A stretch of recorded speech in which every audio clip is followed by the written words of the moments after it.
everyone. Welcome into a Guilty as Charged podcast Q&A. I'm your host, Alex. For this episode, I reached out to the good folks, sometimes good folks, over on twitter.com and asked some questions, or asked for some questions, I should say. And you guys gave me some of your best thoughts, some constructive, some dooming about the rest of the season, but I will try to do my best to answer them in this video. I know that I will be going live with Steven and Tyler tonight as we preview the game against the Atlanta Falcons. This will be after the trade deadline and after everything that has happened.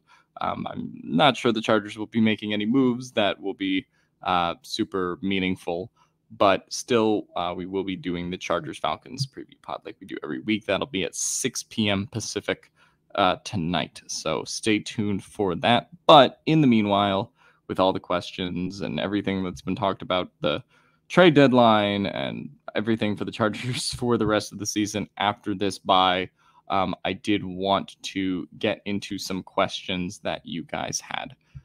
So let me just share my screen here and put it up on the stream. Okay. Yeah, I think you should see my screen now. So pretty blunt question here first from Richard Jordan Mazara, loyal listener of the show, who asks, how fucked are we in the 49ers and Chiefs games if we make no moves? So this is an interesting question. Obviously, we have to get past the Atlanta Falcons game first and, see what happens in that one. But the Chargers are looking at either being 4-4 or 5-3. Depending on the results of the Atlanta game, heading into the 49ers and Chiefs games, which I actually think is a big distinction and makes the Atlanta game a lot more important, because if you're 5-3 and you have the margin to lose two games, particularly one of those to an NFC team, that can make a big difference in terms of the wild card positioning, as opposed to if you're 4-6 and you lose to the Falcons in a winnable game, in addition to the Niners and Chiefs games as well. Obviously, a 4-game extended losing streak here would put the team kind of in a really tough position to come back from any of this. In terms of how fucked they are for those specific games, the Chiefs game will be interesting because the Chargers have historically always played the Chiefs pretty close, even when they haven't been in the best health situations. Obviously, their last matchup against the Chiefs was in week 2 on Thursday Night Football on a short week where they did not have Keenan Allen.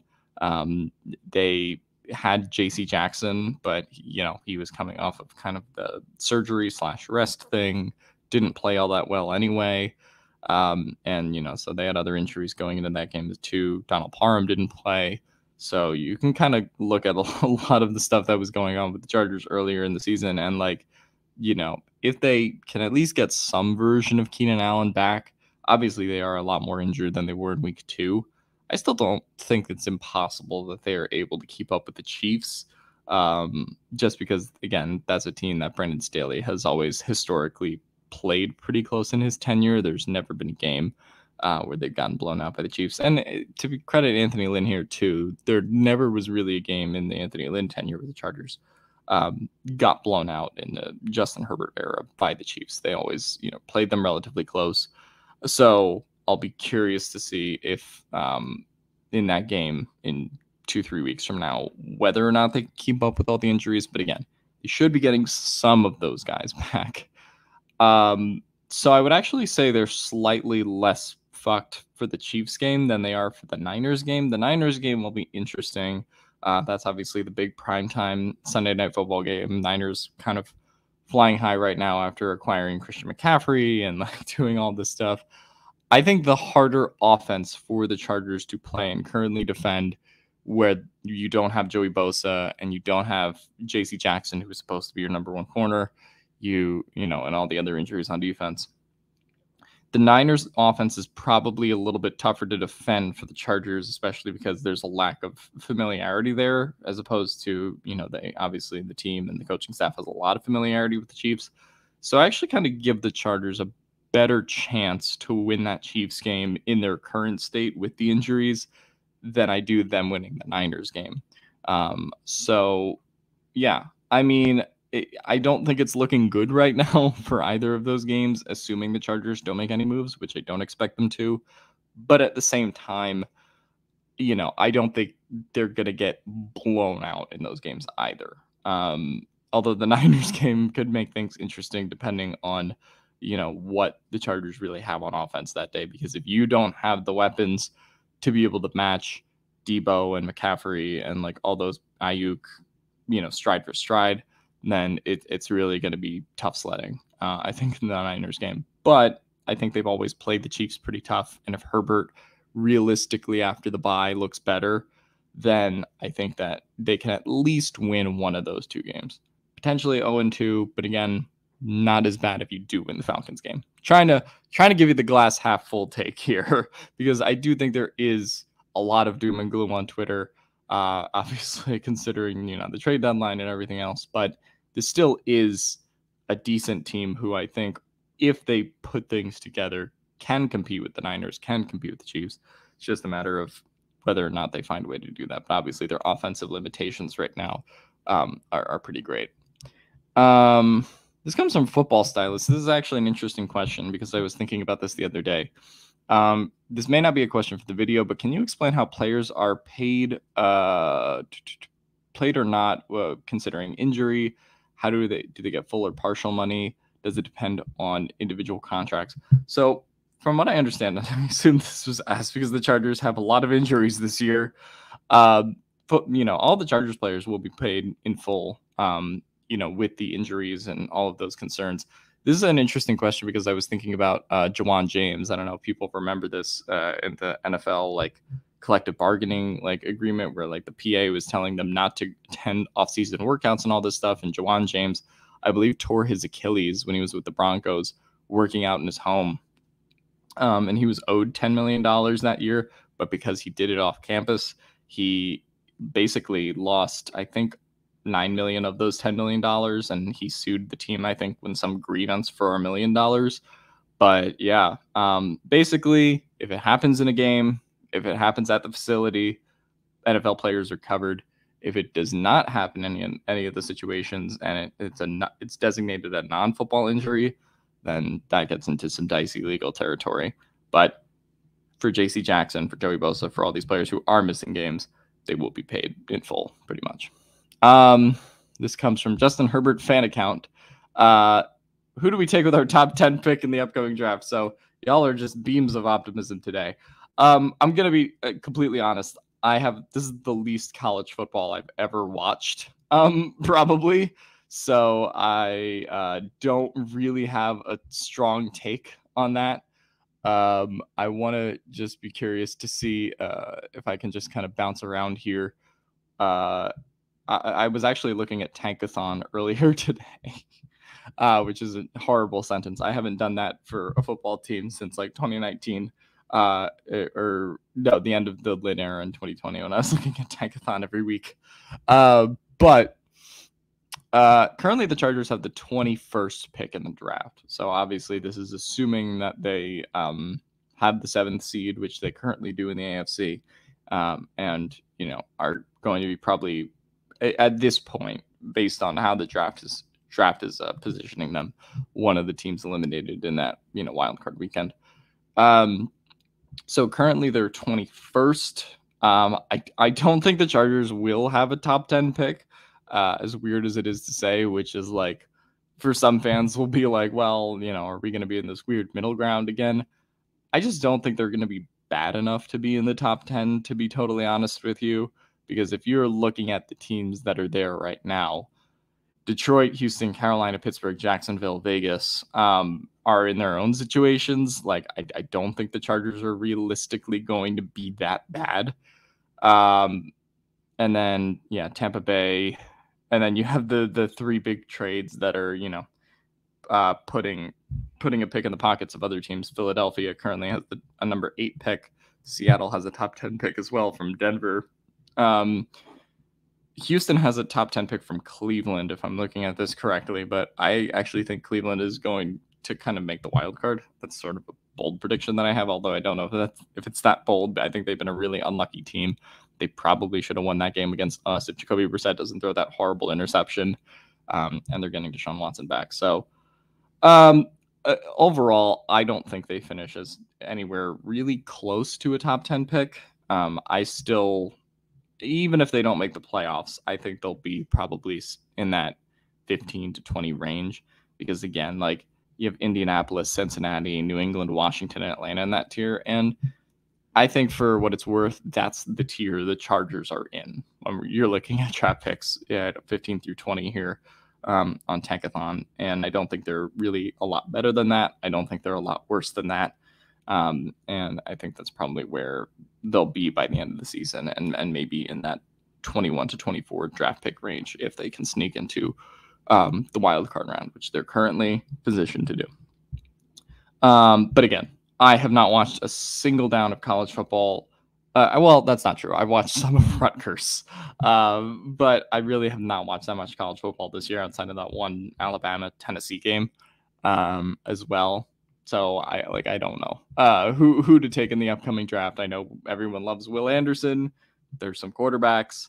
Aside from like that, I probably could not tell you 5 guys who are in the draft right now.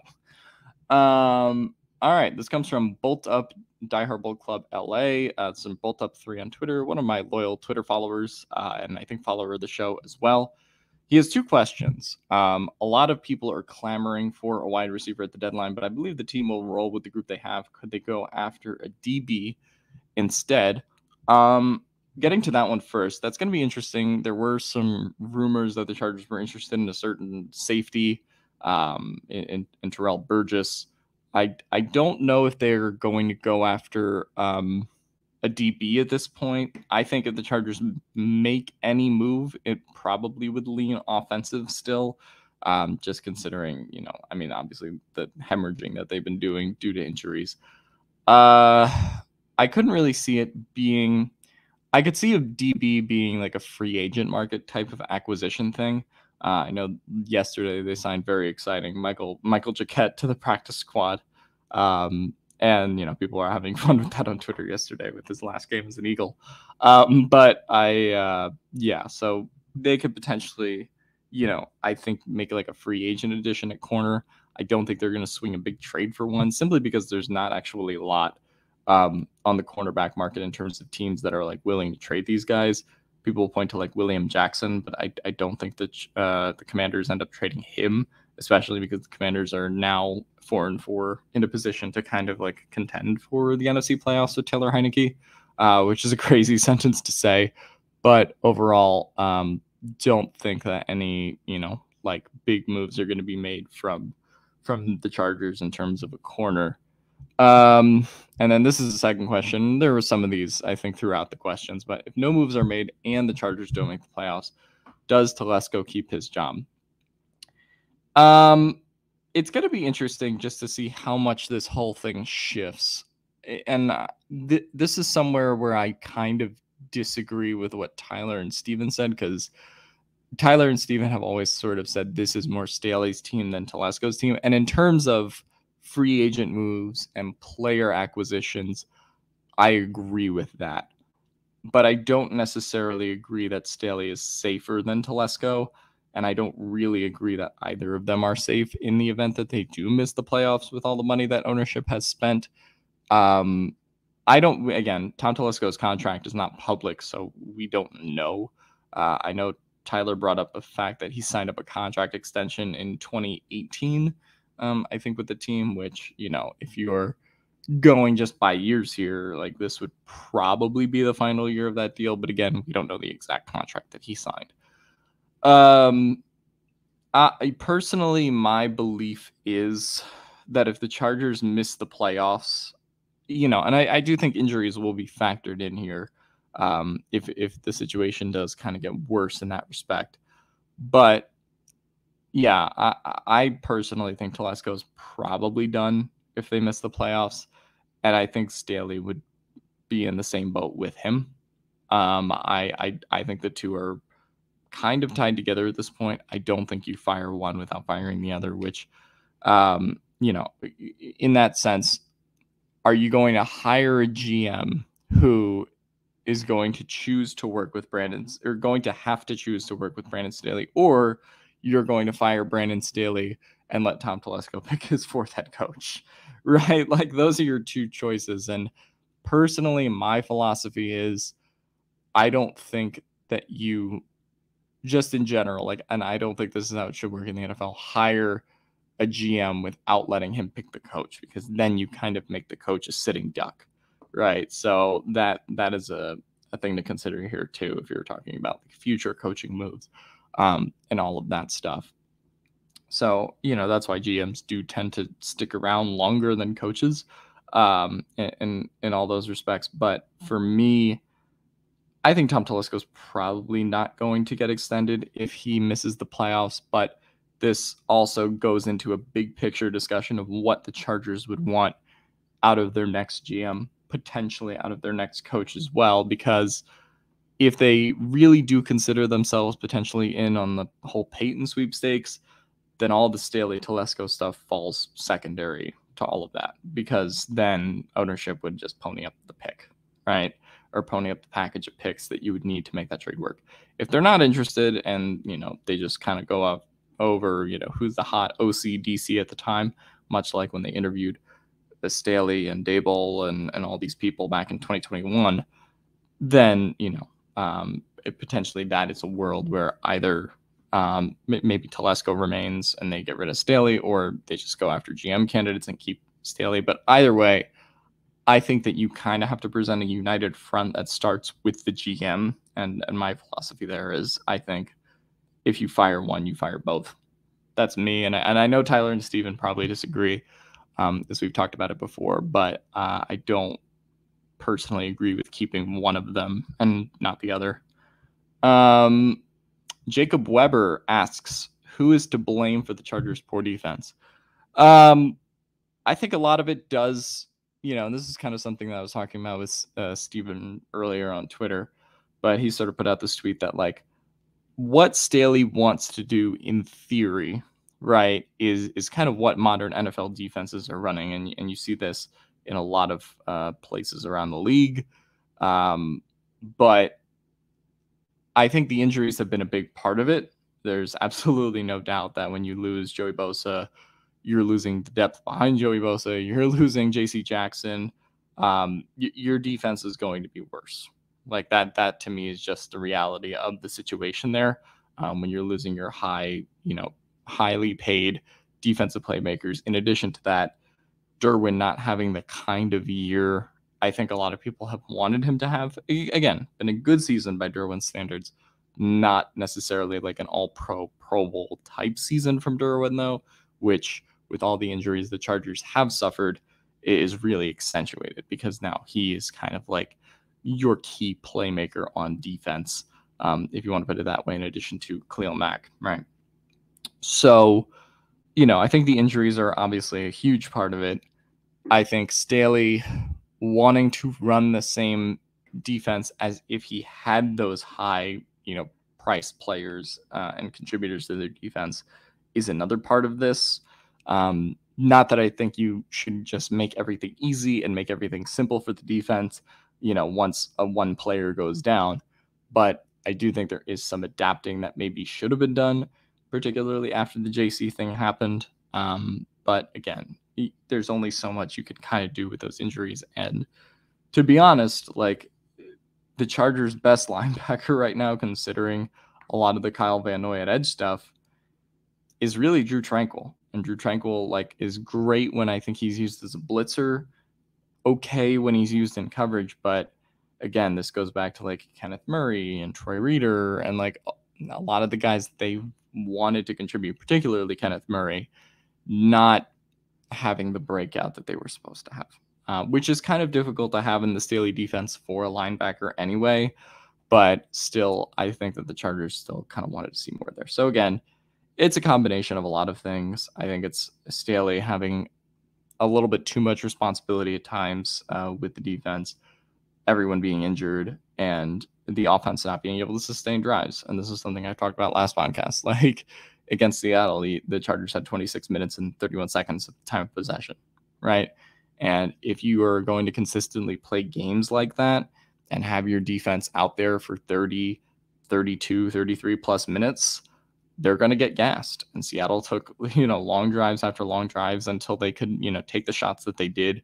Kenneth Walker gets the touchdown when they're all gassed at the end, right? And stuff like that will happen when the Chargers simply don't have the bodies on defense, but B, when all of the bodies that they currently have that are overplayed on defense are tired, right? Just from the offense not being able to sustain drives. So again, your best defense in some sense is a good offense as well. And the Chargers just have not been that in quite a few weeks here, if we're being honest.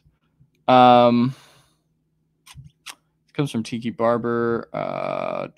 Facing a run-heavy team, I feel like I know how this game's going to turn out, because this is a reference to the Falcons game. Yeah, I mean, Falcons have been a really good running team all year. Not like Cleveland, like the Chargers played earlier in the year, where Kareem Hunt and Nick Chubb just, put on a show again against the Chargers to the second year in a row. Resulted in a Cleveland loss because of a Jacoby Brissett interception, but I mean, that's probably a game that Cleveland should have won. But 1:00 game in Atlanta is going to be a tough adjustment for the Chargers, and we'll see just how much adjusting they've done after this bye week here. Okay, I guess this is where we get to the trade talk. Jason Dill, do we make a trade for a wide receiver at the deadline, and could it be Elijah Moore? I would love for nothing more than for it to be Elijah Moore. If the Chargers were to make a move at wide receiver, I don't think they will pony up the capital for that to really be available, or for it to, come to fruition. But if the Chargers, kind of wanted to do something at wide receiver, I think that you're probably looking at like a Kendrick Bourne or a Nelson Aguilar type player. I don't think that you're looking for, and I think the Jets are in a position too where they're like, look, we're 5-3, we're competing for the playoffs, and we're not just going to trade one of our pieces, even though we're not utilizing Elijah Moore right now. If one of our wide receivers goes down, if something happens to Garrett Wilson, if something happens to one of our other players, we're going to have to play Elijah Moore. Right, and certainly put him in a bigger role. So I don't think the Jets see the value, especially with the time that's left on Elijah Moore's contract, to have the or for Elijah Moore to have the leverage to demand a trade and ask, when at this point the Jets are a team that's competing for the playoffs, right? So yeah, I don't think the Jets part ways with Elijah Moore anyway, and I don't think the Chargers would be one of those teams for Elijah Moore, as much as I would love to see it based on how much I loved him coming out of the draft. I guess this is a sarcastic comment, but how many catches will Easton Stick have in this upcoming game?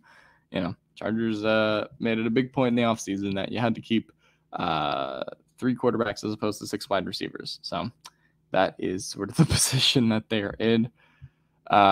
This kind of goes back to trading question type stuff. And I see speed wide receiver come up a couple times here. Why haven't the Chargers traded or drafted a speed wide receiver in previous seasons? This is an interesting question. And I know that back when the Chargers signed Mike Williams to the extension that they did, one of the things that I, heard on Twitter that I even kind of discounted at the time was you're building your wide receiver group of 2 $20 million receivers who aren't super athletic. But with the ways that the Chargers use Mike Williams and Keenan Allen, I still think that you need a speed quotient behind them, but they don't necessarily have to be the speed quotient. But obviously now Keenan Allen is probably going to not be 100%, I would imagine, for the rest of the year based on how things have already gone. Mike Williams is going to be gone for at least a month here, and he's dealing with that ankle sprain. So now, look, the Chargers wide receiver group now is minus the 2 guys that they spent $40 million on to be here for the next 2 or 3 seasons, right? That's the reality of the situation. And then in addition to that, Jalen Guyton tears his ACL.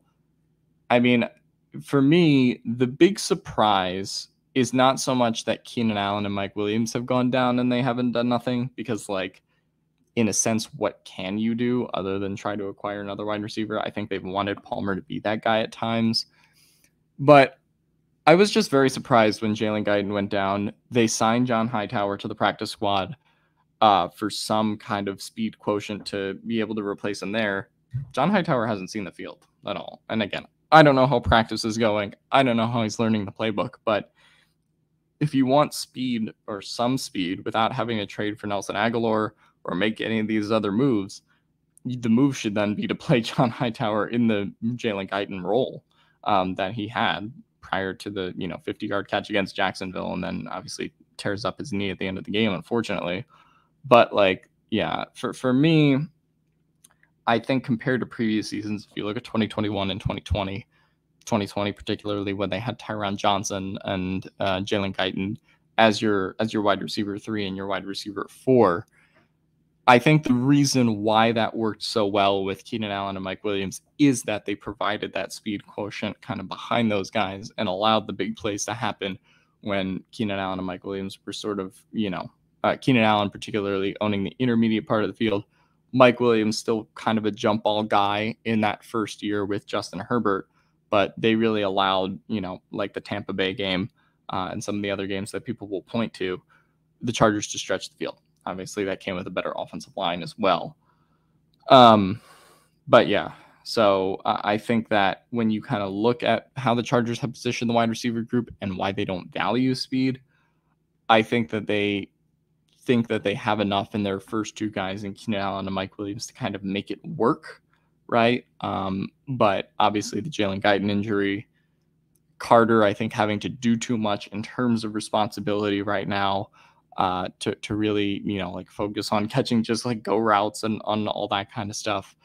It has not played out the way that the Chargers intended it to play out. And that's something that goes back to, planning before the season, but also they probably could not have, planned for Keenan Allen and Mike Williams, the worst possible stuff happening to them without taking a wide receiver in the first round, which they didn't. And that's a discussion for another day, probably as well, and a discussion that will loom through I would imagine is the next draft as well. Can we hire Bill to replace Tom and head coach? Bill Belichick, very funny. Dan Fouts, why didn't we go after a speed wide receiver or Roquan Smith? Roquan Smith obviously getting traded to the Ravens yesterday for a second and a fifth.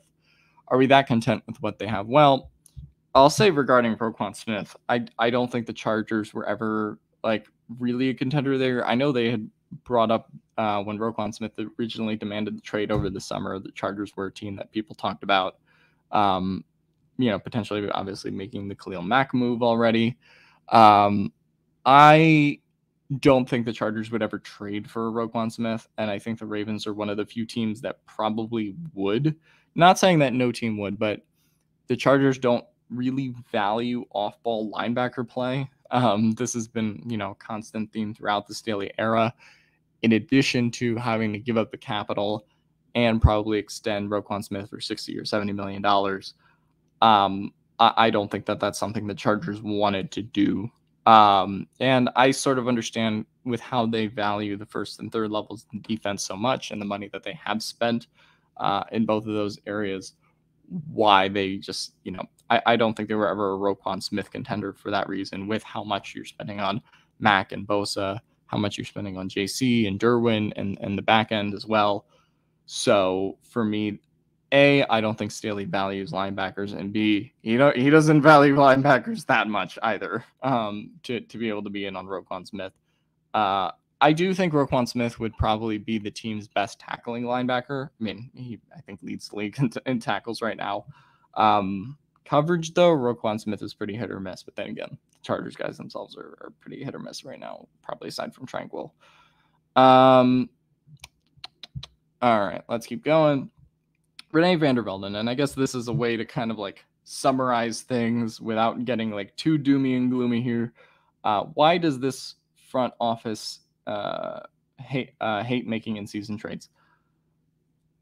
So, I mean, this is kind of a varied question, right? We've already seen how Tom Telesco does in the offseason, right? Where, obviously you have the 2021 offseason where he goes and gets Khalil Mack, goes and gets JC Jackson, has this big free agency spending splurge with Austin Johnson, Sebastian Joseph Day as well, right? So, he went in and spent the money there, but obviously not.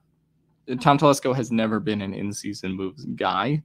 And I think that that's going to be tested this year by how poor the Chargers' depth is right now with everything that is on the line for a team that was supposed to be kind of all in heading into the season.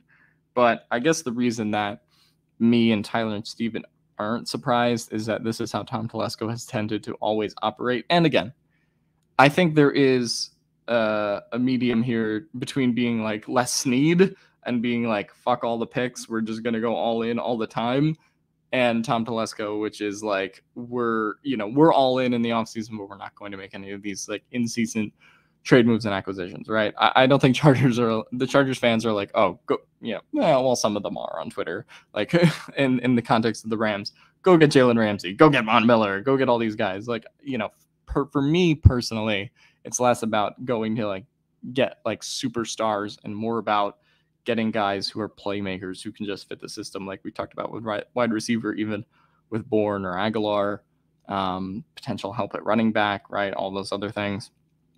I don't think that you need to go get a superstar player, but when your depth is tested, like it is being tested right now, and Justin Herbert just throwing the ball to DeAndre Carter, who might be his wide receiver 1 this week, like that's a situation where I think you do need to sacrifice some draft capital if you are willing to save, what the rest of this Chargers season is supposed to be, with some potential playoff run or some run towards the end of the season here. Otherwise, are you kicking the can to 2023, right? Where the Chargers have already kind of spent a lot of their money, probably not going to be active players in free agency, and then you're just trying to negotiate the draft and some of these smaller contract deals to try to contend, as opposed to what the motto was in 2022 offseason. So, yeah, I mean, Telesco has never been an in-season trades guy. I don't expect that to change now, as opposed to why he hates it. I think that the Chargers, truthfully, have also never been in like a position like, say, the Eagles are in now, where it's like, we're going to just push all of our chips in and compete because we're 5-2, we're 6-1, we're 7-0, right? The Chargers have never quite been in that position in the midseason, under Tom Telesco, especially in these recent Justin Herbert years. It's always been something kind of like weird is happening at the bye week, at the trade deadline. And so, I think if the Chargers had had a better record right now, and let's say they were 6-1 and 7-0, that might be a situation where Tom Telesco kind of like makes a move, but the Chargers have always kind of hovered around or a little bit below 500 by the trade deadline in a lot of these cases. So therefore, I think that's another reason that Telesco probably hasn't pushed his chips all into the middle there. But again, at some point, there is a bit of a shit or get off the pot reaction, right? Any chance of a trade move before tomorrow? I'm just going to kind of repeat what everyone has already said already. I don't think the Chargers make a move before tomorrow. Granted, they could have something in the works. We've heard about, we didn't hear anything about Khalil Mack before that happened, and the Chargers are very, very secretive about leaks and all of that kind of stuff. But I don't think a deal gets done before tomorrow. Then last question here from, let me make sure I'm reading that right. Prental Meyer Fanatic. He asks, how many 3-and-outs are we going to get in the next game? The 3-and-out thing is kind of interesting because I believe Arjun made a graphic earlier in the season from one of his sources where he had the Chargers, I think, as like the 7th or 8th highest 3rd-and-out rate. I don't know what they are right now. Again, this was back in September, but I would imagine they're probably a little higher in the 3rd-and-out category. And obviously that comes from not having Keenan Allen, not having Mike Williams now for the next month or so. That's going to be kind of rough, and a stat that could potentially get even worse in terms of 3rd-and-out rate and be around where maybe Denver is right now, which would be really drastic and terrible offensively. But yeah, again, I just think the Chargers, that goes back to like needing to simplify and streamline the offense while Keenan Allen and Mike Williams are out. And as long as that happens, then the Chargers, as long as that doesn't happen, I should say, and the Chargers kind of, just continue to trot out Carter and Bandy and some of these other guys, the 3rd-and-out rate is probably going to stay pretty rough. All right. Well, that's all the questions that I got from you guys today. Let me know if you have any questions in the comments down below. Be happy to jump in there for a few minutes and answer some as well. But anyway, happy trade deadline day. Nothing's going to happen. And I hope the Chargers do beat the Falcons, and we'll be doing that podcast tonight as well. So bolt up and see you guys next time.